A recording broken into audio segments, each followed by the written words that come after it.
John, fight week. Yeah, You're smiling, you must be buzzing to be back here, right? Yeah, it's a slightly different way of doing things. This 170 and no weight cuts, and everybody's smiling and happy and high-fiving each other, and it's been different. Every fight is different, and this is different in a different way. Yeah. Does that change the energy in the camp, knowing that you don't have to keep, get the weight down and stuff? You can just kind of enjoy the process of training a bit more? I love you have to ask questions so you know the answer to, and absolutely. Those last 2 weeks of calorie deficit, and can we do the double session today, and sometimes they get a little bit tetchy, and instead of that, music playing and dancing and high-fiving and smiling. But don't get it wrong either. Like, I've seen a few things online, like Conor still will flick that switch, and a beautiful destruction will still take place. But yeah, just to have the focus purely on, even as laid out as you drop your inside the octagon, we could study that.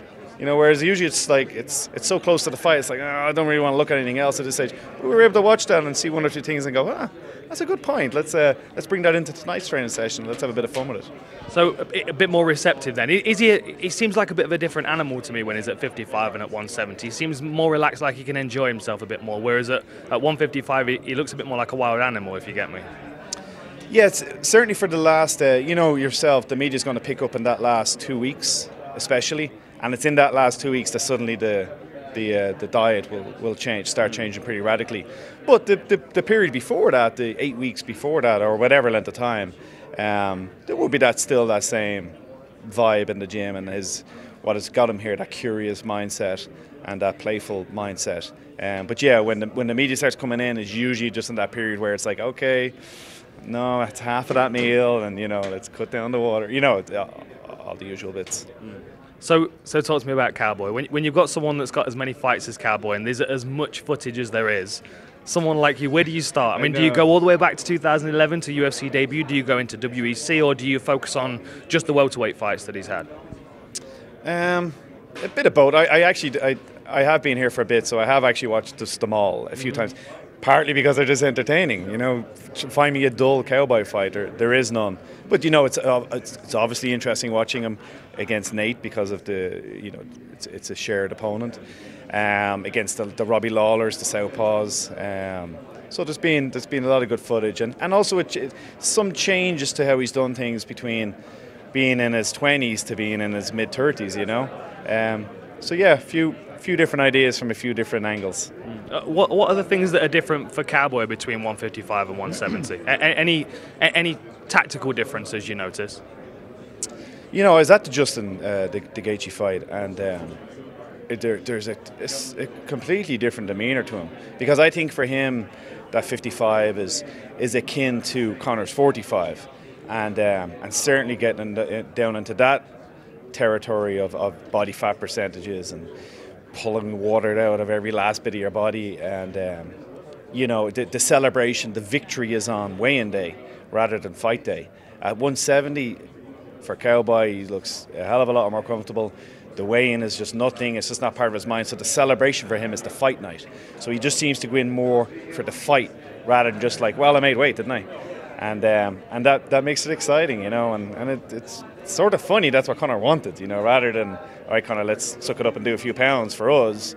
But for him, he's going to, really be almost, not a completely different fighter, but a different fighter. And I'm like, no, let him come, let him have his Christmas dinner, let him enjoy his time with his family, and then let's fight the best version of Cowboy. So what can you bank on with Cowboy? What are the things that, from the beginning of his career, this is something that we know for sure that we can expect in the fight? Like, psychologically, I know, of course, but I'm interested to see your take on things, if you saw anything different to me, because we spoke about inside the octagon, and for me, the obvious one for me is always Cowboy's body. People always work his body because we see that there's a weakness there. We also know he's a slow starter, and these are two things that I think fit Conor very well.